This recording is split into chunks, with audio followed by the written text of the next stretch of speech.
Los últimos zapatistas, voces que no se apagan.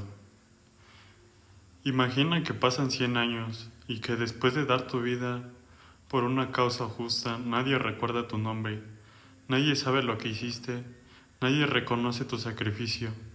Eso fue lo que pasó con los últimos veteranos zapatistas, hombres y mujeres que pelearon en la Revolución Mexicana y que terminaron sus días en el olvido.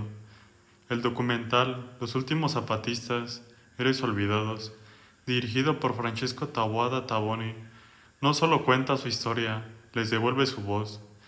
Y hoy lo que quiero hacer aquí es que esa voz no se apague.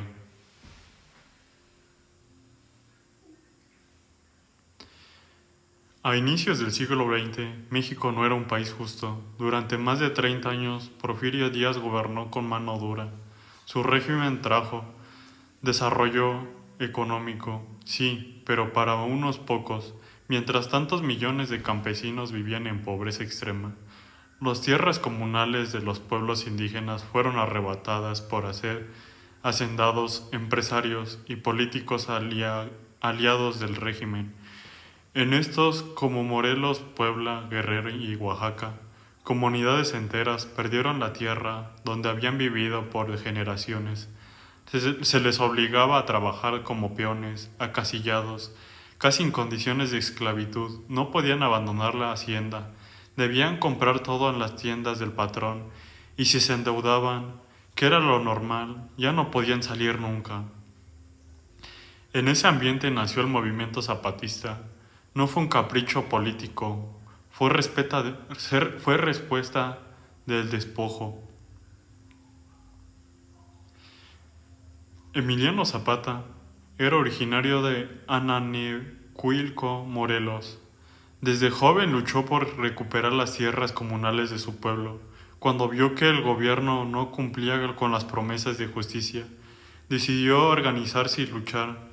Zapata no era un político tradicional, no vestía de traje ni hacía discursos elegantes. Era campesino, hablaba con palabras sencillas y eso hacía que la gente confiara en él.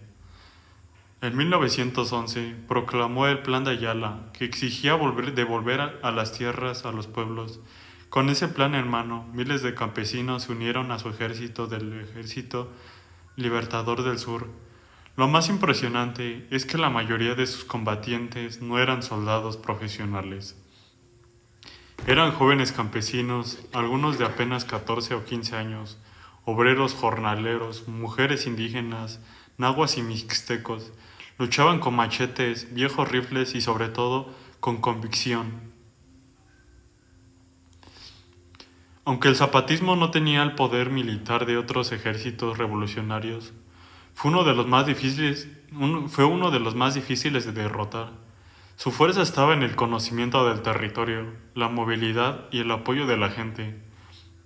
Batallas como las de Cuautla, Jonatepec. En Cuautla, por ejemplo, resistieron ataques intensos del ejército federal. En Jonatepec usaron estrategias de emboscada para compensar la falta de armamento moderno. No peleaban como un ejército tradicional, peleaban como un pueblo organizado. También hubo mujeres zapatistas, cocineras, enfermeras, espías mensajeras y combatientes, aunque muchas no quedaron registradas en documentos oficiales. Sin ellas el movimiento no hubiera resistido tanto tiempo.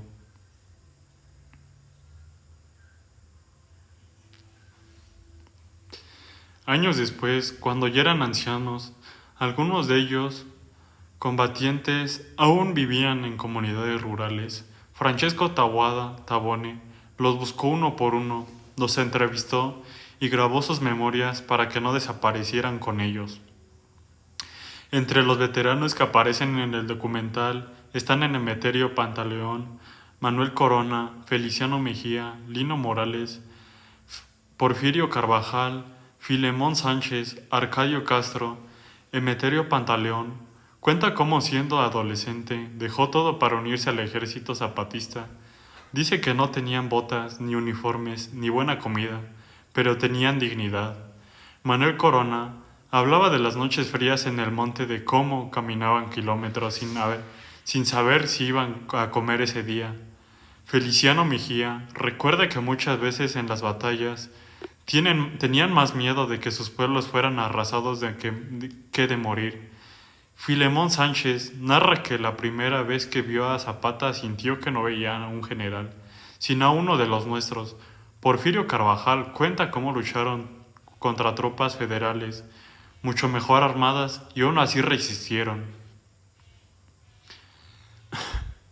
En 1919 ocurrió uno de los hechos más dolorosos de la Revolución Mexicana, el asesinato de Zapata. Fue emboscado en la hacienda de Chinameca el general Pablo González Garza y el coronel Jesús Guajardo organizaron una trampa fingiendo que se rendirían, y cuando Zapata llegó lo acribillaron. La noticia cayó como un trueno. Los testimonios de los veteranos son muy fuertes. Arcadio Castro cuenta que el pueblo se quedó en silencio. Feliciano Mejía recuerda que muchos lloraron. Manuel Corona dice que se sintieron huérfanos. Después de su muerte, el movimiento no desapareció de inmediato. Muchos siguieron peleando, pero poco a poco fueron quedando aislados, y cuando la revolución terminó, quedaron al margen de todo. Cuando terminó la guerra, el gobierno reconoció a muchos revolucionarios como héroes, pero no a los zapatistas. Los veteranos regresaron a sus pueblos pobres, sin tierras, sin pensiones, sin apoyo. Mientras otros líderes recibían cargos y beneficios, ellos quedaron en el olvido. En el documental muchos ya tienen más de 90 años. Viven en casas humildes, algunos enfermos, otros solos. Pero cuando hablan de la revolución, sus ojos se iluminan. Dicen que no se arrepienten de haber luchado. Dicen que lo volverían a hacer, porque para ellos la justicia valía más que cualquier riqueza. La frase más recordada de Zapata, la tierra es de quien la trabaja, no es solo un lema, es el corazón del movimiento. Para un campesino, la tierra no es un objeto, es vida, es alimento, es identidad. Les habían arrebatado todo eso y por eso se levantaron. Los veteranos recuerdan con orgullo cuando recuperaban parcelas y las repartían entre las familias. No eran perfectos, pero luchaban por una causa concreta, y eso marcó profundamente en la historia rural de México. Lo más fuerte de escuchar a estos veteranos es que cuentan lo que no aparece en los libros de historia, como por ejemplo, cómo improvisan armas cuando no tenían rifles, cómo compartían el poco maíz que les quedaba entre 20 personas, cómo usaban silbidos para comunicarse en la noche y evitar ser detectados, cómo escondían documentos en el forro de sus sombreros para entregar mensajes secretos. La revolución que ellos vivieron no tenían discursos políticos ni periódicos. Era tierra, sangre, hambre, cansancio y esperanza. El legado del zapatismo en movimientos posteriores, aunque el ejército zapatista desapareció como fuerza militar, su espíritu no murió. Años después inspiró movimientos agrarios, reformas de reparto de tierras y luchas indígenas. Incluso en tiempos recientes, movimientos como el Ejército Zapatista de Liberación Nacional en Chiapas han retomado su nombre y su bandera de justicia social. El zapatismo dejó en claro que la organización comunitaria puede desafiar estructuras de poder injustas, que el pueblo tiene voz y que no se necesita ser rico o poderoso para cambiar la historia. Uno de los mensajes más potentes del documental es que la historia vive en las personas. Estos veteranos no son simples ancianos, son archivos vivos. Guardan en su memoria detalles que ningún libro puede transmitir igual. Emeterio Pantaleón no solo cuenta una anécdota, transmite emoción, dolor, orgullo. Manuel Corona no habla de fechas, habla de hambre y dignidad.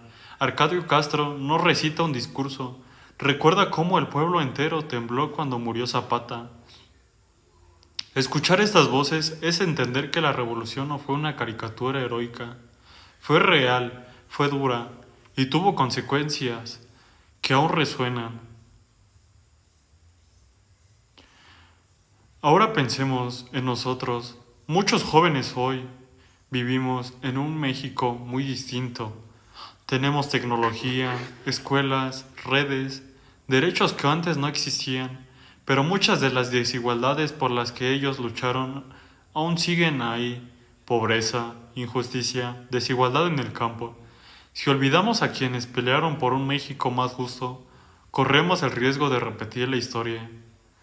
Por eso, nombrarlos es importante. Recordar a Emeterio Pantaleón, Manuel Corona, Feliciano Mejía, Lino Morales, Porfirio Carvajal, Filemón Sánchez y Arcadio Castro no es solo honrar el pasado, es defender el presente. Ellos no tuvieron estatuas grandes ni homenajes, pero tuvieron algo más poderoso, la certeza de haber luchado por lo correcto. Y ahora esa responsabilidad pasa a nosotros, mantener viva su memoria, contar su historia y seguir defendiendo la justicia, aunque nuestras herramientas sean diferentes. Porque un pueblo sin memoria es un pueblo sin futuro. La tierra es de quien la trabaja y la memoria de quien no la olvida.